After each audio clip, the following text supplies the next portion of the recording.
మురళీ మనోహర్ గారు నమస్తే అండి. నమస్తే. యా. సో వాసుదేవరావు గారు, ముందుగా మీ దగ్గర నుంచి నేను స్టార్ట్ చేస్తాను. సో ఈ నేను విడదీయను అనే చేసిన వ్యాఖ్యలు ఇచ్చిన క్లారిఫికేషన్, అంటే ఎందుకు ఈ క్లారిఫికేషన్ ఇచ్చుకోవాల్సి వచ్చింది? సో దానికి సంబంధించి అంటే బేసిక్ లెవెల్లో మనం ఒకసారి మాట్లాడుకుందాం. ముందుగా మీకు ఛానల్ తోటి పెద్దలకి, అదేవిధంగా నేషనల్ NHTV ప్రేక్షకులందరికీ కూడా నమస్కారాలు తెలియజేస్తూ, అంటే ఈ మధ్యకాలంలో మనం చూస్తున్నాం ఏ విధంగా డీప్ ఫేక్ వీడియోస్ తయారు చేసి భారతీయ జనతా పార్టీ నాయకుల మీద, పార్టీ మీద, అదేవిధంగా కేంద్ర ప్రభుత్వం మీద విషం కక్కుతున్నారో కాంగ్రెస్ పార్టీ మనం చూస్తున్నాం. లేనిపోని అబద్ధాలని నిజాలుగా వక్రీకరిస్తూ మరి ఫేక్ వీడియోస్ చేస్తూ సాక్షాత్తు కాంగ్రెస్ పార్టీ అఫీషియల్ ట్విట్టర్ హ్యాండిల్లోనే పెట్టి ఈ యొక్క భారతీయ జనతా పార్టీ అధికారంలోకి వస్తే మరి రిజర్వేషన్లు తీసేస్తారు, SC ST BC తీసేస్తారని చెప్పి ఆ విధంగా ప్రజల్లో అనేక రకమైన అంటే బూటకపు మాటల్ని, దొంగ మాటల్ని తీసుకెళ్లి మన జరిగిన ఎన్నికలలో లబ్ధి పొందే దిశగా స్థాయి మరిచి అధమ స్థాయికి వెళ్ళి ఏ విధంగా అయితే ప్రాపగండా చేస్తున్నారో, మరి అదే విధంగా ఈ దేశం మొత్తాన్ని కూడా మొదటి నుంచి కూడా ముస్లింల్ని మేమే వాళ్ళని మంచిగా చూసుకుంటాము, లేదా ముస్లింల పక్షపాతం చెప్పుకుంటూ ఇప్పటికి కూడా ముస్లింలకు కావలసిన సరైన విద్య, వైద్యం, లేదంటే ఆర్థిక వనరుల్ని చేకూర్చకుండా కేవలం ముస్లింల్ని ఒక ఓటు బ్యాంక్ రాజకీయాల కోసం, ఏదైతే మన తెలంగాణ విషయానికి వస్తే MIM పార్టీ, ఆ MIM పార్టీ నాయకులు వారి కుటుంబ పాలన నుంచి, వారి కుటుంబ యొక్క అధికారాన్ని కాపాడుకోవడం కోసం ఏ పార్టీ తెలంగాణ రాష్ట్రంలో అధికారులు ఉంటే ఆ పార్టీ పంచను చేరటం, వారికి జై కొట్టడం, వారు అధికారాన్ని అనుభవించడం. మొన్నటిదాకా మనం చూసాం BRS పార్టీ ఏ విధంగా చెప్పిందంటే MIM is a friendly party. వీళ్ళు చెప్పి మేము సెక్యులర్ పార్టీ అని చెప్తారు. ఓ పక్కనేమో మత ఛాందస పార్టీలతోనో అంటగాగుతారు. మళ్ళా ఈ రోజున కాంగ్రెస్ పార్టీ అధికారం రాగానే MIM పార్టీ అసదుద్దీన్ ఓవైసీ అని, అక్బరుద్దీన్ ఓవైసీ అని వెంటనే కాంగ్రెస్ యొక్క పంచం చేరటం జరిగింది. మన తెలంగాణలో కూడా అక్బరుద్దీన్ ఓవైసీ చెప్పారు, మేము కాంగ్రెస్ కే సపోర్ట్ చేస్తాం. ఈ విధంగా మరి ముస్లింలతో, ముస్లింల యొక్క ప్రజల యొక్క అంటే వాళ్ళ జీవితాలతో ఆడుకుంటూ పబ్బం గడుపుకుంటూ MIM పార్టీ ఈ రోజు వరకు తన కుటుంబ అధికారాన్ని కాపాడుకుంటూ వస్తుంది. ఈ నేపథ్యంలో భారతీయ జనతా పార్టీ మీద బురద జల్లటం, దేశాన్ని మత చిచ్చులు తీసుకురావడం, లేదా మత పరంగా డివైడ్ చేస్తుందని చెప్పి లేనిపోని మాటలు చెప్పడం ద్వారా ఈ యొక్క భారతీయ జనతా పార్టీ మరి ఈ రోజున నరేంద్ర మోదీ గారు అంత పెద్ద మనిషే ఈ రోజున ఒక వివరణ ఇచ్చి నిజంగా భారతీయ జనతా పార్టీ యొక్క, లేదంటే ఆ యొక్క మా యొక్క ఏదో సిద్ధాంతం ఉందో అంత్యోదయ, అంటే ఏదో ఒక బంతిలో చిట్ట చివరి ఉన్న వ్యక్తికి కూడా, బంతిలో మొట్టమొదటి వ్యక్తికి ఏదైతే ఫలాలు అందినాయో లేతే పదార్థాలు అందినాయో చివరి వ్యక్తికి కూడా అవే అందాలన్న లక్ష్యం భారతీయ జనతా పార్టీ యొక్క లక్ష్యం. ఎప్పుడు కూడా ఈ 10 ఏళ్ల పరిపాలనలో కావచ్చు, ఇంతకు ముందు జరిగిన పరిపాలనలో కావచ్చు, భారతీయ జనతా పార్టీ ఎప్పుడు కూడా ముస్లింలకు మత ప్రాతిపదికన వివక్షత చూపించిన దాఖలాలు లేవు. ఇంతవరకు ఏ స్కీమ్ పెట్టినా సరే ఎటువంటి వివక్ష చూపించిన దాఖలాలు లేవు.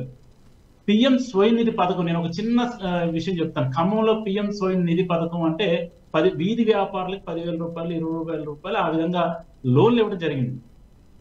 అత్యధిక లబ్ధిదారులు ముస్లిం సోదరులే ఆ PM స్వయం నిధికి. మరి ఎక్కడ కూడా మత ప్రాతిపదికన ఈ యొక్క సంక్షేమ పథకాలను కావచ్చు, అభివృద్ధి పథకాలను కావచ్చు, ఎక్కడ కూడా భారతీయ జనతా పార్టీ ఎప్పుడు కూడా వివక్ష చూపించలేదు. ఇంకా మన రాష్ట్రానికి వస్తే, మిగిలిన రాష్ట్రాల సంగతి నాకు పూర్తిగా తెలియకపోయినా, మన రాష్ట్రానికి వస్తే కుతుబ్ షాహీ టూమ్స్ కి 100 కోట్ల రూపాయలు ఇవ్వడం జరిగింది.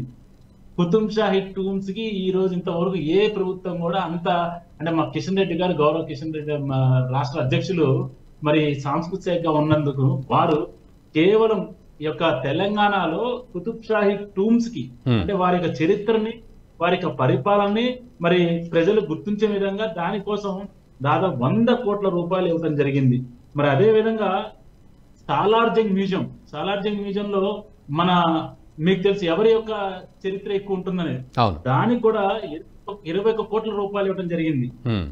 టూమ్స్ నేను చెప్పి 100 కోట్లు ఇవ్వడం జరిగిందని. అలా గోల్కొండ కోట అది కూడా ముస్లిం రాజుల యొక్క ముస్లిం పరిపాలన ప్రతిబింబం. దానికి కూడా 22 కోట్ల రూపాయలు ఇవ్వడం జరిగింది. ఈ విధంగా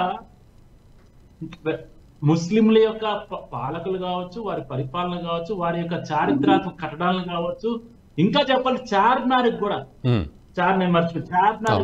పర్మనెంట్ లైటింగ్ సిస్టమ్ 30-40 కోట్లు ఇచ్చి ఈ యొక్క లైటింగ్ సిస్టమ్ పెట్టారు. రాష్ట్ర ప్రభుత్వం పట్టించుకోకపోయినా కేంద్ర ప్రభుత్వం సాంస్కృతిక శాఖ ఏదైతే ఉందో టూరిజం డెవలప్మెంట్ మా గౌరవ కిషన్ రెడ్డి గారు ఈ విధంగా ఈ యొక్క రాష్ట్రంలో అనేక నిధుల్ని ఆ యొక్క ముస్లిం సోదరుల కోసం తీసుకొస్తే మరి ఈ రోజున ఈ యొక్క ముస్లింలకి అంటే వివక్ష చూపిస్తుంది భారతీయ జనతా పార్టీ అని చెప్పడం ఎంత దుర్మార్గం అనేది ఈ ప్రజలు గమనిస్తారు. మరి ఎందుకు అంటే వాసుదేవరావు గారు ఎందుకు ఈ క్లారిటీ ఇచ్చుకోవాల్సి వచ్చింది? ఇప్పుడు నేను విడదీయను, అట్లా విడదీస్తే ప్రజా జీవితం కరెక్ట్ కాదు నాది ఆ రోజు నుంచి అని ఇట్లాంటివి ఎందుకు అంత క్లారిఫికేషన్స్ ఇచ్చుకోవాల్సిన పరిస్థితి? అసలు మీరు ఏ ప్రసంగం ఏనండి, ఏ ప్రసంగం బీఆర్ఎస్ కావచ్చు, కాంగ్రెస్ కావచ్చు, ఏ ప్రసంగం అని ఏమనండి, మొట్టమొదటి చెప్పేది భారతీయ జనతా పార్టీ ముస్లింలకు వ్యతిరేకమని. ఫస్ట్ అసలు ఎటువంటి ఆధారం లేకుండా, ఎటువంటి నెంబర్ లేకుండా, ఎటువంటి గణాంకాలు లేకుండా గుడ్డ కాల్చి మీద వేసే ఫస్ట్ పదం ఏంటంటే భారతీయ జనతా పార్టీ ముస్లింలకు వ్యతిరేకం అని చెప్పి. మరి ఎన్నిసార్లు విని ఎన్నో సార్లు చాలా స్పష్టంగా గణాంకాలు సహా మనం ఏ రాష్ట్రాల్లో ఏమేం చేశారో ఆ యొక్క ప్రభుత్వాలు మన ఆ యొక్క రెస్పెక్టివ్ గవర్నమెంట్స్ లో మనం ఇవ్వడం జరిగింది. ఇక్కడ కూడా మనం ఎప్పుడు కూడా ఏ పథకం అసలు కేంద్ర ప్రభుత్వం కొన్ని దాదాపు 200 చిలికి పథకాలు ఉన్నాయి. ఏ పథకంలోనైనా సరే ఇది ముస్లింలకి వర్తించదు అన్న చెప్పిన పాపాను పోలేదు. కొన్ని ముస్లింల యొక్క పాపులేషన్ ఇక్కడ ఎక్కువ ఉంది కాబట్టి ఇక్కడ మనం ఇవ్వము అన్నది లేదు. భారతీయ జనతా పార్టీ 2014లో ఏదైతే ఇక్కడ బీఆర్ఎస్ ప్రభుత్వం వచ్చిన తర్వాత మెట్రో వచ్చింది, 2015లో స్టార్ట్ అయిందో మొట్టమొదటి పోరాటం చేస్తుంది. నువ్వు అభివృద్ధి చేయాలనుకున్నప్పుడు ఎంఐఎం కావచ్చు, బీఆర్ఎస్ ఎందుకు మనము ఆ ఓల్డ్ సిటీలో మెట్రో ఎక్స్ప్రెస్ ని ఎందుకు నువ్వు కట్టడం లేదని చెప్పి ప్రశ్నించింది మొట్టమొదటి party Bharatiya Janata party. BRS వెనకబడింది కూడా భారతీయ జనతా పార్టీ. ఇప్పటికి కూడా ఎంఐఎం నాయకులు కావచ్చు, కాంగ్రెస్ నాయకులు కావచ్చు, ముస్లిం సోదరులు కానీ ఆర్థికంగా నిలబడితే మంచి విద్యార్థికులైతే వీళ్ళ యొక్క మత రాజకీయాలు చెల్లవు, అభివృద్ధి కాంక్షిస్తారు కాబట్టి పొద్దున వారు చదువుకుంటే భారతీయ జనతా పార్టీ వైపు వస్తారని చెప్పి వారిని ఎప్పుడు కూడా వారిని సరైన విద్యను అందించకుండా, వారి సరైన సౌకర్యం అందించకుండా ఎప్పుడు కూడా ఈ యొక్క పార్టీల మీద ఆధారపడే విధంగా లేకపోతే ప్రభుత్వాల మీద ఆధారపడే విధంగా తయారు చేస్తున్నారు. నరేంద్ర మోదీ చాలా స్పష్టంగా చెప్పారు, పిల్లల్ని మీరు ఎంతమంది అయినా కనండి, మాకు ఎటువంటి ఇబ్బంది, కానీ నీ శక్తికి మించి నువ్వు నీ పిల్లల్ని నీ శక్తికి మించి కంటే నువ్వు బాధపడతావు, నువ్వు పిల్లలు ఇబ్బంది పడతారు, ప్రభుత్వానికి భారం అవుతుంది. ఏ కుటుంబమేనంతే ఇప్పుడు నేను ఒక 10 కిలోలు మోయగలిగితే నేను 10 కిలోలే ఎత్తుకోవాలి మీదకి. నేను ఒక 20 కిలోలు ఎత్తుకుంటే ఎప్పుడో కింద పడటం, దానివల్ల జరగరాని అనర్థాలు జరుగుతాయి. నా పిల్లలు నేను కన్నప్పుడు వారికి మంచి చదువు, మంచి చదువు, మంచి సంస్కారం, మంచి ఆర్థికంగా వారికి కావాల్సిన వసతులు కల్పించిన రోజున తండ్రిగా నాకు ఒక ఆనందం ఉంటది. కానీ నా పిల్లలు ప్రతిదానికి ఎదురు చూస్తూ చేతులు చాస్తూ, లేకపోతే నేను ప్రభుత్వం దగ్గరికి వెళ్ళి చేతులు చాచుకుంటూ నాకు ఏ సహాయ సహకారాలు అందిస్తారు, నాకు ఏమిస్తారు అని అడుక్కునే పరిస్థితి వస్తే నాకు గౌరవం ఉండదు, నా పిల్లలకి సమాజంలో గౌరవం ఉండదు. అది నరేంద్ర మోదీ గారు చెప్పి ప్రభుత్వ విషయానికి వచ్చినప్పుడు మతాంతో సంబంధం లేదు, మతంతో సంబంధం లేదు. ఏ మతస్థుడికైనా కేంద్ర ప్రభుత్వం ఇచ్చే పథకాలు ఏక రీతిలో ఏక eligibility criteria one and the same చాలా స్పష్టంగా నరేంద్ర మోదీ గారు చెప్పారు. అది మా పార్టీ సిద్ధాంతం. మేము పెరిగిన వాతావరణం కూడా అదే.